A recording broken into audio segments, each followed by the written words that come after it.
क्योंकि इस बार तो गजब ही हो गया। बारामती के अंदर चुनाव प्रचार करने के लिए अजीत पवार के खिलाफ योगेंद्र पवार के लिए शरद पवार की पत्नी प्रतिभा पवार, शरद पवार की नातिन मतलब सुप्रिया सुले की बेटी रेवती पवार सब चुनाव मैदान में उतरे। और वहां दूसरी तरफ अजीत पवार थे और अजीत पवार अपनी मां को मंच पर लेकर आए और अजीत पवार की तरफ से संदेश यही दिया गया, वो बॉलीवुड फिल्म का डायलॉग है ना, मेरे साथ मां है। जी तो आप जैसे बॉलीवुड की बात कर रही थी, जैसे बॉलीवुड में एक फिल्म हिट होती है तो उसी फार्मूले को लेकर कई प्रोड्यूसर बनाने लगते हैं। अभी महाराष्ट्र के इस चुनाव का बड़ा यह संदेश है कि कट्टर हिंदुत्व का जो फार्मूला है वो बहुत सुपर हिट है।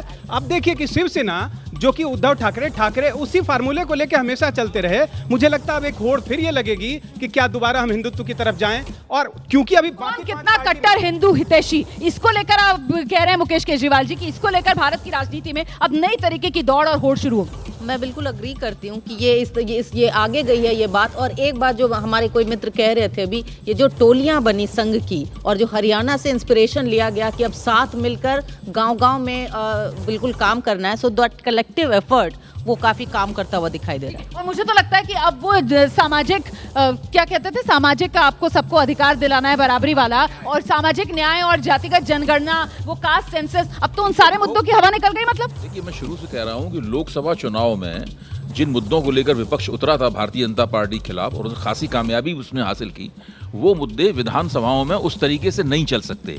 विधानसभाओं के लिए उन्हें अपनी रणनीति में काफी ट्वीक करना चाहिए था, जो उन्होंने उस तरह से ट्वीक नहीं किया। वो अपने पुराने उसके ऊपर संविधान सभाएं वहां पर करते रहे। देखिए, एक पार्टी 150 सीटों पर लड़ रही है, 135 पे वो बढ़त बनाए हुए है। इससे ज्यादा असाधारण प्रदर्शन तो कोई हो ही नहीं सकता है। गांडे से कल्पना सोरेन 3000 से ज्यादा वोटों से पीछे।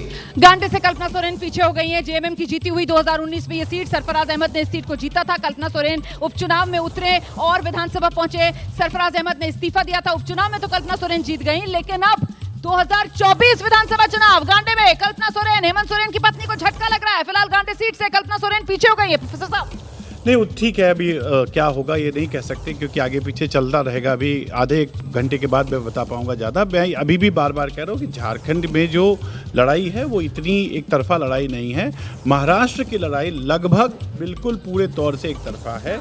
और उसमें मैं आपको ये जरूर बताना चाहूँगा कि अगर अब जो कह रहे थे दुबे जी, लोकसभा से अभी तक का सफ़र आप देखेंगे तो लोकसभा के चुनाव में जहाँ विपक्ष का एकजुटता दिखता था, आप देखेंगे कि इन विधानसभा चुनाव में ठीक है कि वो मोटे तौर पर भारतीय जनता पार्टी के खिलाफ रहे, लेकिन कोई एकबद्धता उन्होंने नहीं दिखाई।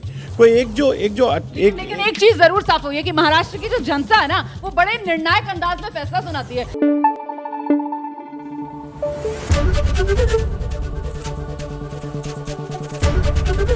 एबीपी न्यूज आपको रखे आगे।